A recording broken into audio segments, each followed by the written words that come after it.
I'm not a really big TV guy. In fact, the channel is called Movie Night Live for a reason. So you could have guessed it, there are very few TV shows that I get excited for. I feel a lot of TV shows start strong, but by the second season, things start to become obligatory or they inject a lot of filler. Whereas movies are just kind of like, boom, 2.5 hours, and you're done. You're in and out. There's no waiting week to week for disappointment. And there's one movie franchise that I'm just really a huge fan of, and that's Harry Potter. Now, growing up, I wasn't really into it. I thought it was total nerd stuff, which is really grand coming from me since I played a lot of video games and like Star Wars. What a fucking hypocrite. But then I happened to see The Half-Blood Prince when it came out, and I was hooked. The movie was so dark, I loved it. And now I own the 4Ks. I've seen the entire series from start to finish more times than I can count. The movies just have so much rewatchability, especially during the holidays. Are they perfect movies? No. Some of the early stuff can be extremely cringe. Those special effects in the first two movies they're just really hard to watch nearly 25 years later. They do not hold up. But in terms of cohesive storytelling from beginning to end, I honestly think it's one of the best movie franchises ever put together. I mean, apparently it's actually a very hard feat. Just look at what Disney did to my beloved Star Wars franchise, and look how they're butchering the Jurassic Park franchise. They're both just fucking ruined.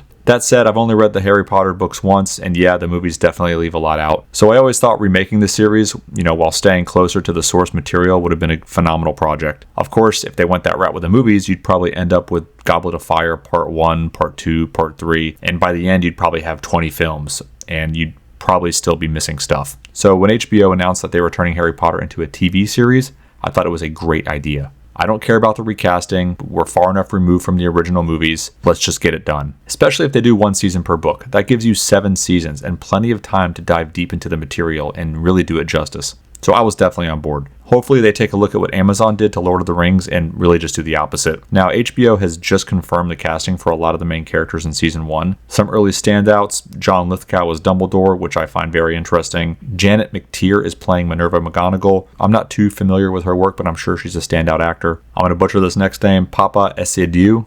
He's cast as Severus Snape, which obviously broke the internet and raised a few eyebrows since Snape apparently isn't black in the books. And this guy is black. Then again, the Half-Blood Prince films make Lavender Brown white when she was black earlier in the franchise. So I'm not going to make a big deal out of it. I'm sure they'll give him the right look, and if he nails the character, that's all that matters to me. And maybe my favorite casting of so far is Nick Frost as Rubeus Hagrid. I could totally see it. Give him a big beard, make him a giant, and we're good. I've been a big fan of Nick Frost probably since Shaun of the Dead, Hot Fuzz, and The World's End. He just brings a lot of humor and charisma to any character that he plays. They've also cast characters like Professor Quirrell and Filch. Overall, I'm not really mad at any of these choices. Hopefully they're taking their time casting the kids, and it seems like they are. I hear early frontrunners are Finn Wolfhard as Harry Potter, Noah Shep as Ron Weasley, and Millie Bobby Brown as Hermione Granger. I'm kidding, but let's hope they don't do dog shit casting like that. And my real only concern is the long timeline. I mean, this is probably going to be a 10-year project, and John Lithgow is already 79 years old. Is he really going to be playing Dumbledore into his 90s? I mean, we saw how that worked out with the original Dumbledore. He didn't make it past the second movie. You'd think they learned the lesson and probably go with someone a little bit younger, maybe in their 60s, and just age him, up a little bit. Remember, Dumbledore eventually has that big fight scene with Voldemort and the Order of the Phoenix, and I really don't want to watch an 87-year-old swinging a wand around like it's some kind of retirement talent show,